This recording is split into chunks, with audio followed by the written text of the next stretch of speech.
नमस्कार, मैं हूं किरण और वक्त हो चला है हमारे खास कार्यक्रम का। आपको बता दें कि हमारे खास कार्यक्रम में आज हम बात करेंगे यूरोप में बढ़ते जा रहे कट्टरपंथ की। पहले पेरिस में चार्ली हेब्दो के दफ्तर पर आतंकी हमला हुआ, तो अब स्वीडन में कुरान जलाने के लिए विवादित सलमान मोमिका की गोली मार करके हत्या कर दी गई है। इराकी मूल के ईसाई मोमिका पर जातीय घृणा भड़काने का आरोप था। अदालत इस मामले में फैसला सुनाने वाली थी, लेकिन इससे पहले कि कट्टरपंथियों ने इसकी जान ले ली है। सलमान मोमिका को स्वीडन पुलिस ने ही सार्वजनिक रूप से कुरान की प्रतियां जलाने की अनुमति दी थी।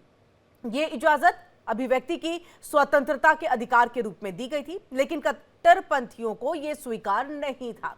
उनका काम लोगों में खौफ भरना था, इस्लाम के खिलाफ बोलने वालों को कुचलने की ताकत दिखानी थी। और ये हाल यूरोप में तेजी से बढ़ता जा रहा है। यूरोप के अधिकतर देशों में जहां इस्लाम तेजी से बढ़ता जा रहा है, वहीं ब्रिटेन में पाकिस्तानी मूल के लोगों पर ग्रूमिंग गैंग के भी आरोप लगते रहे हैं। ऐसे में पाकिस्तानी मूल के लोग जबरन ब्रिटेन की बच्चियों का शोषण करते हैं, इन्हें प्यार मोहब्बत में फंसा करके जबरन इस्लाम कबूल करवाते हैं। सबसे ज्यादा मुस्लिम फ्रांस में बसते हैं। यहां हर 10 में से एक व्यक्ति मुस्लिम है। जहां पहले कभी फ्रांस का शासन हुआ करता था, यहां की मस्जिदों में हर हफ्ते चर्च ऑफ इंग्लैंड से ज्यादा भीड़ होती है। एक वक्त ऐसा था जब यूरोप के देश दरिया दिली दिखा करके शरणार्थियों को अपने देश में न सिर्फ शरण देते थे, बल्कि नौकरी और घर देने का वादा भी किया करते थे। लेकिन इस्लामिक कट्टरपंथियों की सोच के बाद अब यूरोपीय देश अपने दरवाजे ऐसे शरणार्थियों के लिए बंद कर रहे हैं। यूरोप में इस्लामिक कट्टरपंथ कैसे रुकेगा, इसी मुद्दे पर आज हम अपने खास मेहमानों के साथ चर्चा करेंगे। और सभी मेहमान हमारे साथ यहाँ पर फिलहाल जो है जुड़ चुके हैं। रिटायर्ड मेजर जनरल है AK शिवाजी, डिफेंस एक्सपर्ट है, वो हमारे साथ जुड़ चुके हैं। तो वहीं retired wing commander Praful Bakshi साहब है, डिफेंस एक्सपर्ट है, वो भी हमारे साथ जुड़ चुके हैं। मोहसिन रजा खान साहब पाकिस्तानी पत्रकार है, वो कुछ देर के बाद हमारे साथ यहाँ पर जुड़ेंगे। लेकिन तब तक हम चर्चा की शुरुआत करते हैं और सबसे पहले मेजर जनरल AK शिवाजी, आपका स्वागत करते हुए, जिस तरह से ये मोमिका की जो हत्या की गई है, यानी ये माने कि देखिए आतंकवाद कट्टरपंथ इसके खिलाफ था वो, कि इस तरह से आतंकी सोच नहीं होनी चाहिए, इस तरह से हमले नहीं होनी चाहिए, और इसी कट्टरपंथी सोच वालों ने आज उसे मौत के घाट उतार दिया। हाँ देखो किरण, इसमें दो बातें हैं। देखो ये भी सच्चाई है कि ये एक इराकी क्रिश्चियन है और कुछ एक साल पहले ये इराक से स्वीडन में आ गया था और इसने जो कुरान होली बुक है उसको जलाया, एक सलमान निजाम के साथ मिलकर, अपने जो इसका फॉलो प्रोटेस्टर था। जो आप बता रहे हैं कि शायद कोई परमिशन भी थी पुलिस ने, मगर ये सच्चाई है कि इसके ऊपर इसका केस था कि भाई इन्होंने होली बुक को जलाया, और इसके कारण काफी मुस्लिम वर्ल्ड के अंदर भी लोगों का आक्रोश था। और इराक ने इसके असाइलम, इसका बेसिकली डिपोर्टेशन के लिए भी इसको मांगा गया, इसको कि एक्सट्राडाइट करा जाए, और ये ट्राई किया इसने। नॉर्वे में असाइलम मिल जाए, वहां नहीं मिला, और स्वीडन की गवर्नमेंट फिर डर गई। स्वीडन की गवर्नमेंट जो इसको एक रेजिडेंसी देना चाहती थी उस नहीं दिया, मगर उसको 1 साल का एक प्रकार परमिट दिया हुआ जी। और अभी कोर्ट ने डिसाइड करना था थर्सडे को, स्टॉकहोम की जो कोर्ट था, कि कितना गिल्टी है और क्या सजा मिलेगी इसको। मगर उससे पहले इसकी हत्या होगी, और इसको जो वहां अलर्ट लेवल होता है 5, इसका अलर्ट लेवल 4 तक था। मैं ये क्वेश्चन पूछना चाहता हूँ, स्वीडन की जो पुलिस है, अगर उनको लगता था इसका लेवल 4 है, तो फिर उसको प्रोटेक्शन अच्छी तरीके से क्यों नहीं दी? ये सच्चाई है, इसने जो किया है वो गलत है, और वो तो कोर्ट डिसाइड करेगा, इसको सजा देता। मगर इस प्रकार से इसकी जो किलिंग हुई है, मुझे लगता है ये जो स्वीडन गवर्नमेंट और स्वीडन पुलिस है उसकी बिल्कुल नाकारी है कि उसको प्रोटेक्शन नहीं दे पाए। एक बार कोर्ट डिसाइड करता, जो सजा मिलती इसको करनी पड़ती। तो ये सच्चाई है। जो आप दूसरा क्वेश्चन बात कर रहे थे कि क्या ये रेडिकलाइजेशन बढ़ रहा है यूरोप के अंदर, ये तो देखना पड़ेगा यूरोप को, कि चाहे वो फ्रांस हो, यूके हो, जर्मनी हो, और यही नहीं कनाडा है, उसके बाद US है, यहाँ पर रेडिकलाइजेशन बढ़ा है। कहीं ना कहीं खालिस्तान एलिमेंट्स भी दिखे हैं, कुछ न कुछ मुस्लिम रेडिकलाइजेशन पड़ा है। जिस प्रकार से आपने ग्रूमिंग गैंग बताया, ये अभी केस आया था यूके के अंदर भी, जहाँ पर बच्चियों को एक प्रकार से एक्सप्लॉइट किया जा रहा है, तो वो भी एक बहुत ही दर्दनाक चीज है। मगर ओवरऑल ये सच्चाई है कि अब यूरोप एक नया पेज पे पहुंच गया है। आज उन्होंने सोच विचार करने लगे हैं कि जिस प्रकार से वो इलीगल माइग्रेंट्स को आने दिया, लीगल माइग्रेंट्स को आने दिया, आज उनकी डेमोग्राफी चेंज होती नजर आ रही है। आज उनको डर लग रहा है कि कहीं रेडिकलाइजेशन ना हो जाए, टेररिज्म ना बढ़े यूरोप में। तो जो उन्होंने सॉफ्टपन अपनाया था, आज उनको भुगतना पड़ रहा है। मुझे जी। लगता है कि अब आने वाले समय में ये अपने लॉज को स्ट्रिक्ट बनाने की कोशिश कर रहे हैं कि भाई रेडिकलाइजेशन ना बढ़े, टेरराइजेशन ना बढ़े, और ये पूरे यूरोप में और कनाडा और अमेरिका भी इसके विक्टिम हैं। और भारत तो बार बार नहीं इस चीज सर, को लेकिन भाग रहा है, लेकिन देखिए स्पेशली बढ़ तो रहा है ना। खालिस्तान अगर हम एक्टिविस्ट। स्वीडन जैसे अगर कंट्री को देखें, यहाँ कितने मुस्लिम की संख्या होगी, कितने होंगे? मुश्किल से मुझे लग रहा है 10% या उससे भी कम ही। लेकिन वहां अगर स्वीडन के अंदर में घुस करके अगर वो वहां पर ये इसकी हत्या कर दे, तो सवाल खड़े हो रहे हैं कि अगर मान लीजिए लगातार संख्या तो बढ़ गया, उस पर तो हम बाद में आएंगे, लेकिन स्वीडन में 10% से भी कम अगर मुस्लिम आबादी है, और ऐसे में देखिए कि सिर्फ अपने विरोध, अपनी नाराजगी, अपने गुस्से की वजह से इस तरह से स्वीडन में एंटर करते हैं, वहां हत्या करके आ जाते हैं। हाँ बिल्कुल, देखो किरण, आपने एक बहुत अच्छी बात बताई कि कोई लॉ अपने हाथ में नहीं ले सकता, क्योंकि अगर उसके अगेंस्ट केस था, कोर्ट, स्टॉकहोम के कोर्ट ने डिसीजन देना था थर्सडे को, उसको जो पनिशमेंट मिलती, क्या वो गिल्टी है, नॉट गिल्टी है, ये भी कोर्ट फैसला सुनाता और फिर सजा देता, नहीं देता। जी। मगर ये अपने आप लोगों को अपने हाथ में लेके इसको मारना, ये तो बिल्कुल गलत है। और मैं कहता हूँ इससे ज्यादा स्वीडन पुलिस की बहुत बड़ी बेवकूफी है। जब उन्होंने इसको अलर्ट नंबर 4 पे डाला है, जहां 5 लास्ट होता है, तो इसके ऊपर उन्होंने सिक्योरिटी क्यों नहीं दी? तो अगर आपने सिक्योरिटी नहीं प्रोवाइड की और ऐसा हादसा होता, तो मुझे लगता है उंगली तो उठेगी कि स्वीडन की जो पुलिस है उसके ऊपर भी। और कहीं ना कहीं डबल चेहरा आया स्वीडन का भी। पहले आप जैसे इशारा कर रहे थे, कहीं ना कहीं पुलिस ने बोला था freedom of speech, freedom of action, और उसके बाद जब ये बेसिकली सलमान मांग रहा था कि उसको असाइलम दो, तो असाइलम नहीं दिया गया। उसने नॉर्वे में ट्राई की, नॉर्वे में भी असाइलम नहीं मिला, और इसको परमानेंट रेजिडेंसी भी नहीं मिली। इसको 1 साल का ही स्टे मिला हुआ था, टेम्परेरी। तो ये सच्चाई है। इसमें कहीं ना कहीं ऐसा लगता है कि जो स्वीडन गवर्नमेंट की जो पॉलिसी है, वो उसमें भी एक प्रकार क्वेश्चन मार्क है। मगर ये सच्चाई है कि लॉ को कोई हाथ में नहीं ले सकता, और स्वीडन गवर्नमेंट और स्वीडन पुलिस की बहुत बड़ी गलती है कि उसको प्रॉपर उन्होंने प्रोटेक्शन नहीं प्रोवाइड की। और इससे पहले कि कोर्ट का कोई जजमेंट आता, इसकी हत्या कर दी गई। अब कोर्ट ने जो जजमेंट है उसको पोस्टपोन कर दिया है। उन्होंने बोला कि 3 फरवरी को अब उसकी जजमेंट होगी। इससे पता चलेगा कि भाई क्या इसको गिल्टी माना था कोर्ट ने या नहीं, या इसको क्या सजा मिलनी। ठीक है, ठीक है। मोहसिन रजा जी भी हमारे साथ यहाँ पर जुड़ चुके हैं। आपका भी बहुत बहुत स्वागत है मोहसिन जी।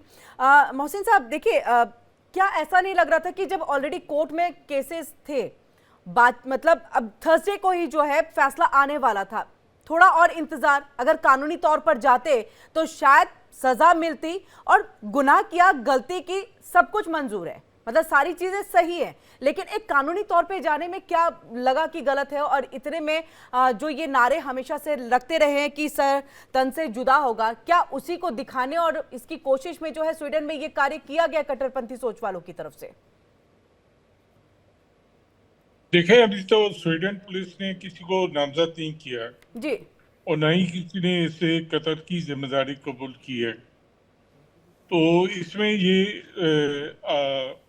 जो है खासकर मीडिया पे इस बात को मुसलमानों की तरफ लेकर जाना बहुत ज्यादती की बात होगी कि जब अभी तक उसके कातलों का तयन नहीं हो सका और न ही ये पता चल सका है कि उसको किसने कत्ल किया।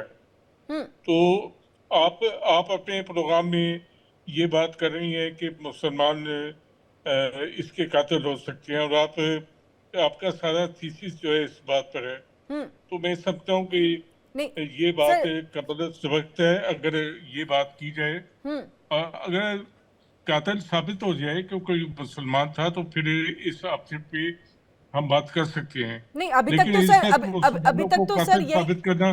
जी मोहसिन रजा साहब, अभी तक तो यही बातें सामने आ रही हैं जो अब तक के स्वीडन में जो जांच हुई है उसके आधार पर ही चीजें, कि ये इस्लामिक धर्म के जो लोग थे वो नाराज चल रहे थे क्योंकि ठीक जिस है, तरह से उसने काम किया, नाराज वही नाराजगी की चले वजह से होंगे। इस कार्य को इस तरह से हत्या को अंजाम दिया गया है। नहीं, नाराज होना तो एक अलग बात है, और अगर मेरे से पूछेंगे तो मैं भी जो है कुरान की बेहुरमती करने के खिलाफ हूँ, और वैसे तो मुसलमान में ऐसे ठीक नहीं समझता, लेकिन किसने ये काम किया इस बात का तयन होना अभी बाकी है। इससे पहले अगर हम किसी एक मजहब को या किसी कम्युनिटी को उसमें मुझे इल्ज़ाम ठहराए, तो ये सजेस्टिव हमारी कोशिश है कि उससे मुद्दे को मुसलमानों की तरफ मोड़ा जाए। ये तो स्वीडन की हुकूमत है और स्वीडन की पुलिस पे मुनहसर है कि वो क्या इन्वेस्टिगेशन करते हैं और किसको मुरीद इल्ज़ाम ठहराती हैं। यकीनी बात है कि वहाँ पे सीसीटीवी कैमरे भी होंगे, और स्वीडन जो एक छोटा सा मुल्क है वो यकीनन इससे कत्ल का सुराग लगाएंगे।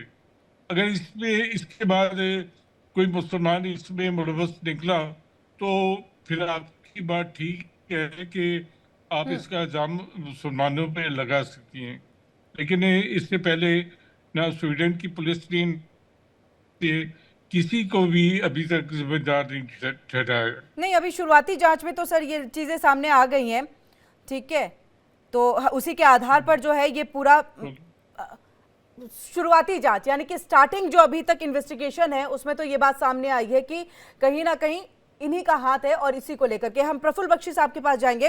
प्रफुल्ल जी, देखिए जिस तरह से हम लगातार हमेशा से देखते हैं, जब हम सवाल पूछते हैं तो यही कहा जाता है, डिनायल स्टेट में रहते, डिनायल मोड में रहते, कि ऐसा कार्य जो है कोई भी मुस्लिम या इस्लामिक धर्म को मानने और जानने वाला जो है वो नहीं कर सकता है। वही चीजें मोहसिन रजा भी यहाँ पर करते हुए दिखाई दे रहे हैं कि अभी तक जान, लेकिन शुरुआती स्वीडन पुलिस की तरफ से शुरुआती जो इन्वेस्टिगेशन है उसके जरिए ये बात आई है कि कुरान को जिस तरह से जलाया, और एक बार नहीं 2 बार 3 बार इस तरह से जो घटनाएं हैं उसने इस चीज को अंजाम दिया था।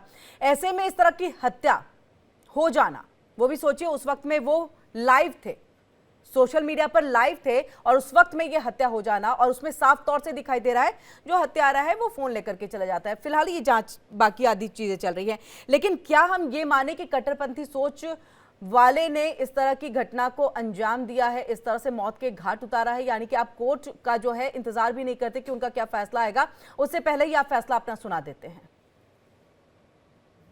किरण जी, सबसे बड़ी बात यह है कि हम एक इंसिडेंट को लेके हम उसको ये नहीं कह सकते कि ऐसा ही हो रहा है, सब कर रहे हैं। बेसिकली हमें ये पता होना चाहिए, हम ये रियलाइज करें ये बहुत बड़ी समस्या है। एक बंदे को killing is not very enough.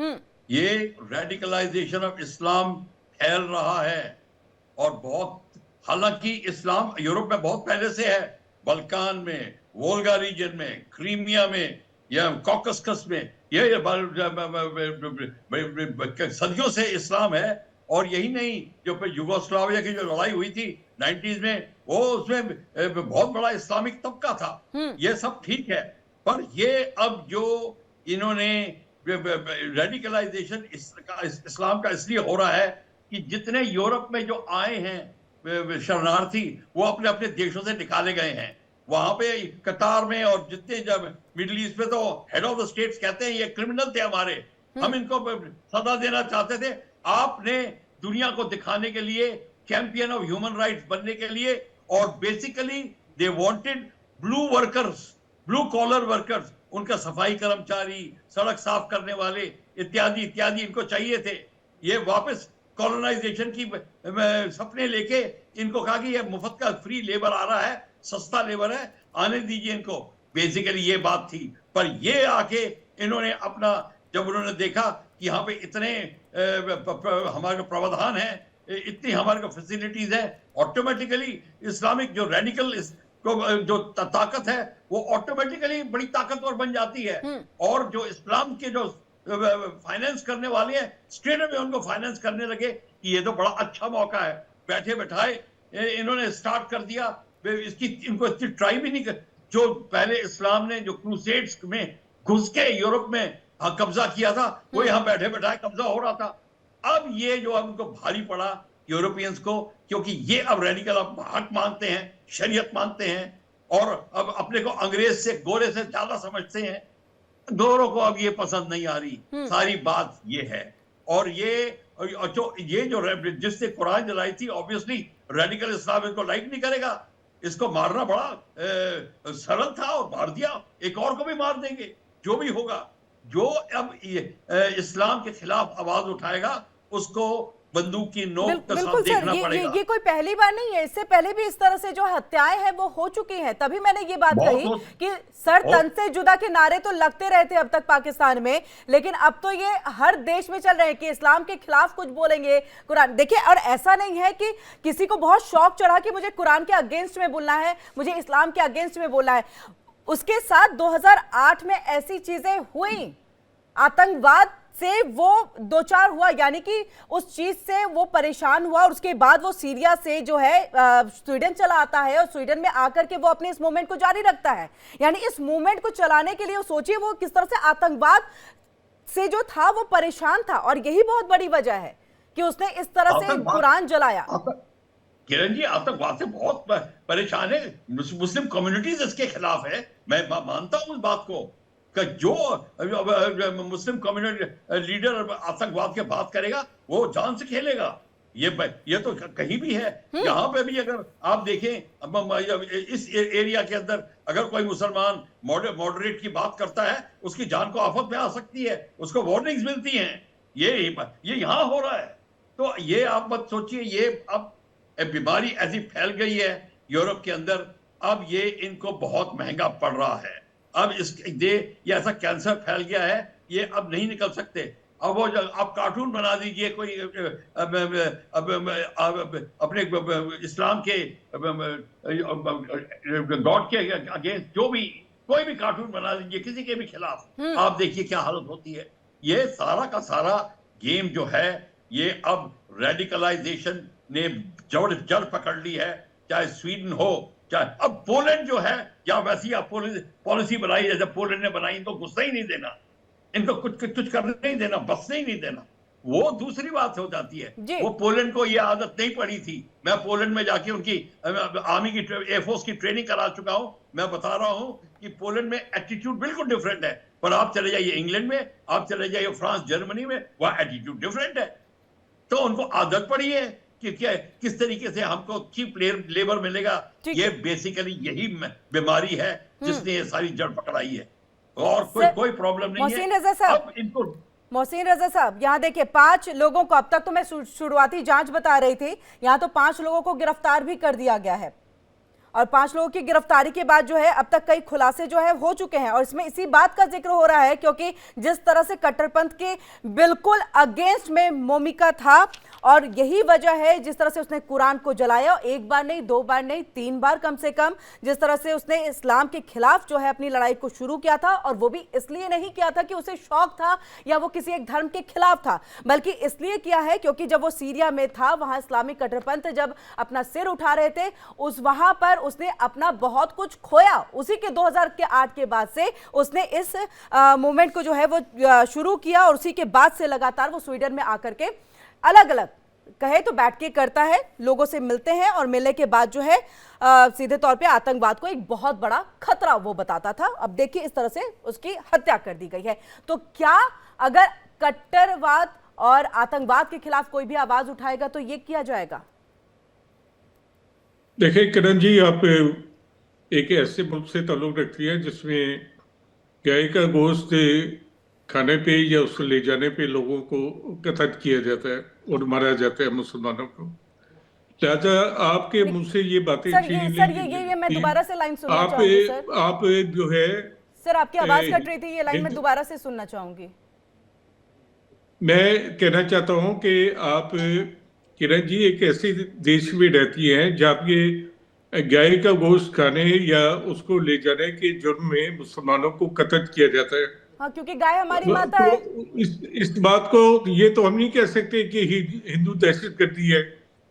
क्या गीता गीता को कोई जलाए तो आप के लिए काबिल नहीं कबूल नहीं होगा? सर, वो गलत है, ये मैं बिल्कुल नहीं मानूंगी। कुरान को नहीं, आप जलाना, कुरान गलत पर नहीं पैर करेंगे, रखना, आप ये उसकी बहुत गलत है ग्लोरीफाई कर रही हैं। सर, ये आप गलत है। आप उसके गलत काम को ग्लोरीफाई कर रही हैं। नहीं नहीं मोहसिन और रजा आप साहब, मोहसिन रजा साहब, ये गलत है कुरान। लेकिन जब केस चल रहा है, जब 2 दिन के बाद आपको उस मामले पे फैसला आना है, तो क्या इंतजार नहीं किया जा आप तो सकता था? आप तो यहाँ गाय का गोश्त खाने वालों को किसी केस के बगैर ही कत्ल कर देते हैं, उनको मारते हैं, उन पे तशद्दुद करते हैं। आपको ये दहशतगर्दी नजर नहीं आती? ये हिंदू दहशतगर्दी नजर नहीं आती? सर, आप इसी सर मारा मुसलमानों नहीं के जाता है, जान से मुसलमानों मारा के नहीं नहीं जाता है, बल्कि जान से मारा नहीं जाता है, मना किया जाता है कि मना नहीं किया गाय जाता। हमारी मैं माता है, और आपको आपकी उस पे माता है तो सरकार बैन कुरान भी लगाती है। कुरान भी सर हमारे आपको लिए शायद बहुत अहम शायद है मोहसिन रजा मुसलमानों साहब, के लिए, एक मिनट और इसमें थोड़ा कोई सा दुरुस्त कर दूं कम्प्रोमाइज सर। नहीं हो सकता। सर थोड़ा सा दुरुस्त कर दूं सर। कुरान की तौहीन पे कोई कम्प्रोमाइज नहीं हो सकता। नहीं हो सकता सर, लेकिन बिल्कुल नहीं हो सकता। लेकिन जब अदालत में केस है, मैं इसकी बात कर रही हूं कि अगर कोई कार्रवाई नहीं हो रही होती, कोई केस नहीं हो रहा होता, तो समझ में आ सकता था कि गुस्से में आकर के इस तरह की कार्रवाई कर दी गई, लेकिन वो भी जायज नहीं है। लेकिन जब ऑलरेडी केस है और 2 दिन के बाद फैसला आना है, तो क्या इंतजार नहीं हो सका?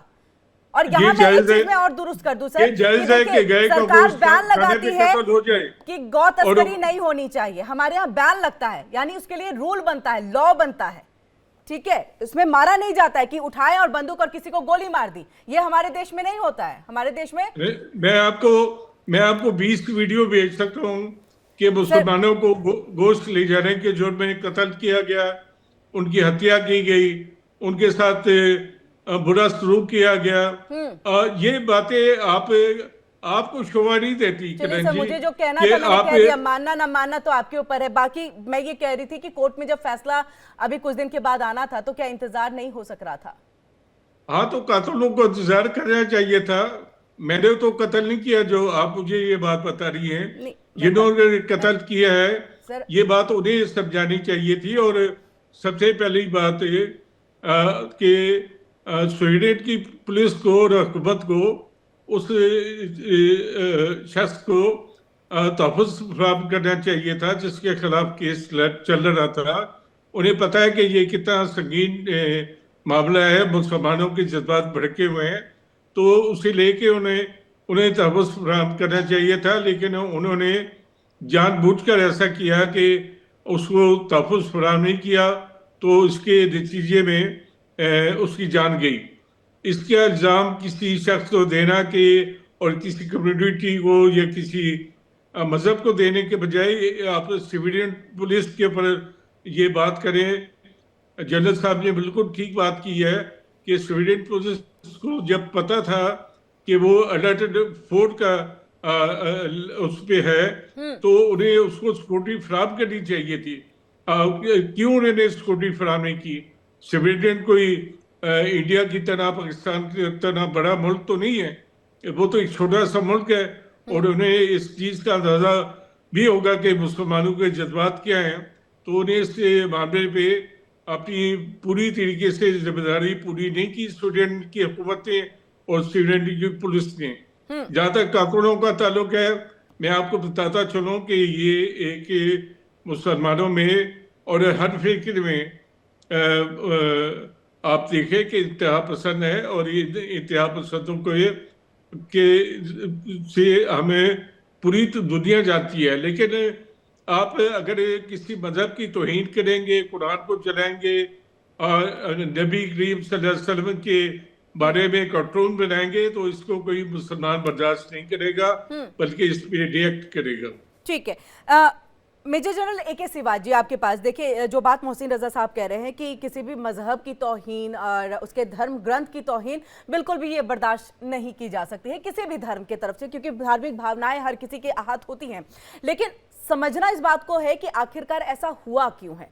क्योंकि इसके पीछे की बड़ी वजह यही है जो हम लगातार कह रहे हैं, जो मैंने शुरुआती दौर में भी कहा कि आतंकवाद, कट्टरपंथ, और यही बहुत बड़ी वजह है जो आपको मुसलमानों से, इस्लाम धर्म से, उनके धर्म ग्रंथ से जो है एकदम अलग कर देता है, एक नफरत से मोड़ में लाकर के जो है वो खड़ा कर देता है। और यही बड़ी वजह है कि मोमिका इस स्थिति में आ गया था कि यहां पर आकर के उसने इस तरह से जो लोगों के साथ है वो जब बातचीत की है, उस चीज को चलाया और ये कहा है कि आतंकवाद बहुत बड़ा खतरा है, जो कि गलत नहीं है, क्योंकि देखिए भारत खुद उस चीज से दो चार होता है। लेकिन हमारे यहां देखिए इस तरह की चीजें नहीं होती हैं कि आप उनके धार्मिक ग्रंथ को जला दें या आप इस तरह से उनके मजहब को लेकर के कुछ बोल दें।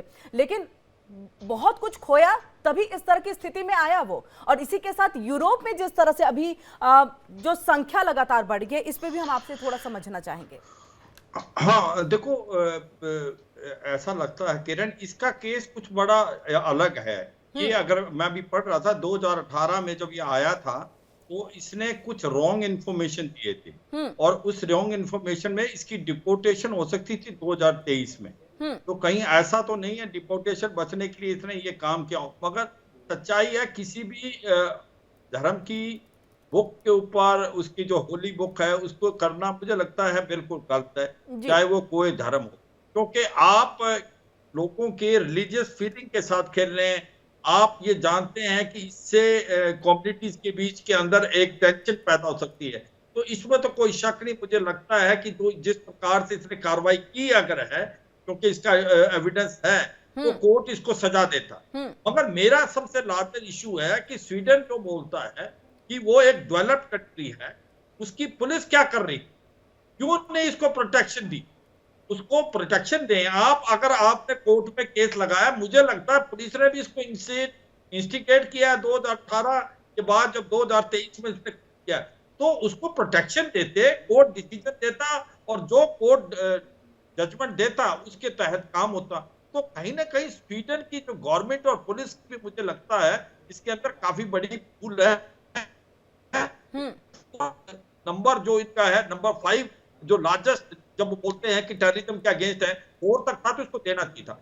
हाँ, जब ये क्वेश्चन आता है कि भाई आप टेररिज्म की तरफ बढ़ रहे हो, हाँ ये तो हमने भी फेस किया है कि यूके में है, जर्मनी में, फ्रांस है, कनाडा है और यूएस है, उसमें कि खालिस्तान रेडिकलाइजेशन बढ़ रहा है, उनको आप वो कर रहे हो। हदीफ निज्जर को जो मारा गया उसके बाद भारत की तरफ उठी, भारत ने कहा कि हमारा इससे कोई लेना देना नहीं है, कोई प्रूफ नहीं है। तो सच्चाई ये है कि अगर ये यूरोप कंट्री जो है इनका डबल चेहरा है, ये अपनी प्रॉब्लम का ही है। हमने बार बार बोला कनाडा को, अगर आप खालिस्तानी को इस तरीके से रखेंगे और उनको जगह देंगे और वो एंटी इंडिया सेंटिमेंट करेंगे तो फिर खालिस्तान आपका कनाडा में ही बनेगा। तो ये सच्चाई है कि ये जितने भी यूरोपियन कंट्रीज हैं ये डबल फेस हैं, कहते कुछ है करते कुछ है। तो ये सच्चाई मुझे लगता है कि जो भी कुछ हुआ वो स्वीडन गवर्नमेंट की बिल्कुल नाकारी है, उसकी पुलिस ने प्रोटेक्शन नहीं दी। कोर्ट की जजमेंट की बात सुनना चाहिए था, कोर्ट को जजमेंट देता। अगर इसने गलती की है जिस प्रकार से लग रहा है, क्योंकि होली बुक को जलाना तो मुझे लगता है चाहे वो हर धर्म की हो वो नहीं करना चाहिए था, मगर क्यों किया इसने, क्या वजह थी? वो जैसे मैंने बताया शायद ने कुछ रॉन्ग इन्फॉर्मेशन भी दी हुई है अपने रेजिडेंसी बारे में, वो दूध का दूध पानी का पानी को कर लेते।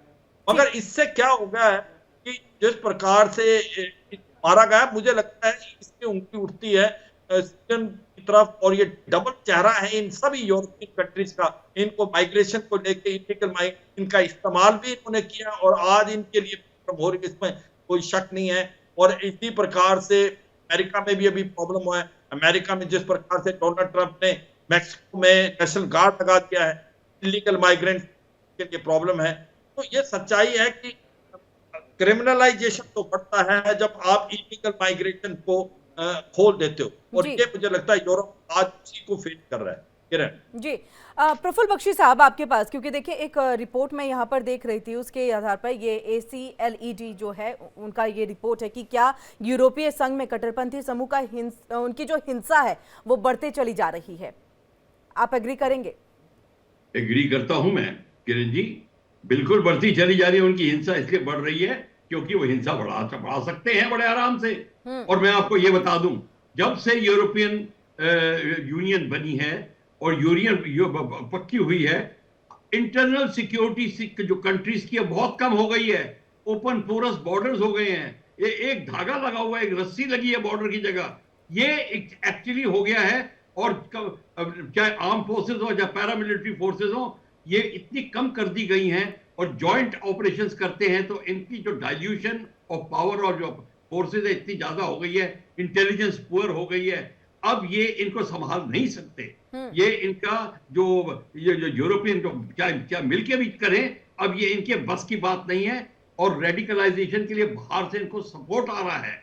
और इसमें एक चीज बता दूं, इसकी जो हत्या हुई है, इसकी हत्या तो हुई है, पर क्वेश्चन ये है, ये इस पे शक किया जा रहा था कि ये एंटी इस्लाम बन रहा था, एंटी इस्लामिक पीपल उसको पैसा देके भड़का रहे थे कि तुम और ये स्टार्ट कर दो, क्योंकि ऐसे करने से जो हल्ला पैदा होगा और जो खलबली पैदा होगी वो ज्यादा होगी, तो ये इसका इस्तेमाल किया गया है।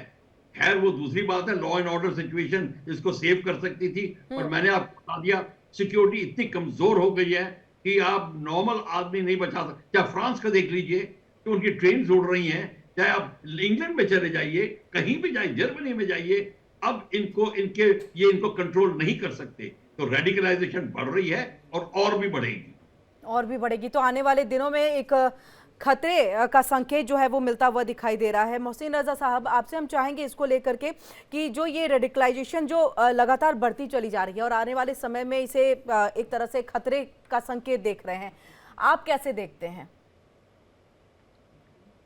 देखिए, अगर आप किसी के मजहबी जज्बात को भड़काएंगे, उसे इंस्टिगेट करेंगे, तो उससे आप कुछ भी तो कर सकते हैं। आपने यूरोप ने खासतौर पे ये स्वीडन ने, और इससे पहले हमने देखा है कि फ्रांस में हमारे नबी पाक सल्लल्लाहु अलैहि वसल्लम के कार्टून बनाए गए, तो उसमें भी ऐसा रिएक्शन आया। और इसके ममिका के सलमान ममिका जो इराकी नेशनल थे और भाकर इन्होंने यूरोप में पढ़ा ली थी, वो अपने आप को इसी तरीके से रेलेवेंट करना चाहते थे, और इसमें उन्होंने बहुत ही खतरनाक खेल खेला जिसके वो अंजाम को पहुंचे। मैं समझता हूँ कि अगर हम किसी भी मजहब के जज्बात को भड़काएंगे, किसी भी मजहब के, वो चाहे ठीक हो या गलत हो, अब वो हमारे प्रॉफिट ने कहा था कि आप किसी की बुरी माँ को भी बुरा ना कहे, क्योंकि वो आपकी अच्छी माँ को बुरा कहेगा। तो लिहाजा मजहबी जज्बात किसी को भड़काने नहीं चाहिए। और इस बारे में देखें, दुनिया भर में असूल है कि आप ऐसे काम नहीं कर सकते। आपकी आज़ादी उस वक्त तक कायम रहती है जब तक किसी दूसरे की नाक शुरू नहीं हो जाती, लेकिन आप किसी पे अटैक करें और उसके मजहबी जज्बात को भड़काए। किसी भी मजहब के लोगों की भावनाओं को नहीं भड़काना चाहिए, इसकी बात आप कर रहे हैं, लेकिन क्या मजहब को आधार बना करके आतंकवाद फैलाना चाहिए? वो भी तो नहीं होना चाहिए ना सर। वो भी तो कहीं ना कहीं कि मजहब की इंतहा पसंदी और जुनूनियत जो है वो बहुत खतरनाक है। और ये किसी भी मजहब में आप देखें, चाहे मुसलमानों में हो या किसी भी मजहब में हो। अब आपने देखा कि यहूदी जो थे उन्होंने किस तरीके से मजहबी जज्बात के भड़के और उन्होंने गजा में मुसलमानों का कत्लेआम किया, तो ये किसी भी तरीके से जायज नहीं है। आप देखें कि वहाँ कितने बच्चे मारे गए, कितनी औरतें मारी गई, किस तरीके से उन्होंने तबाह किया गजा को।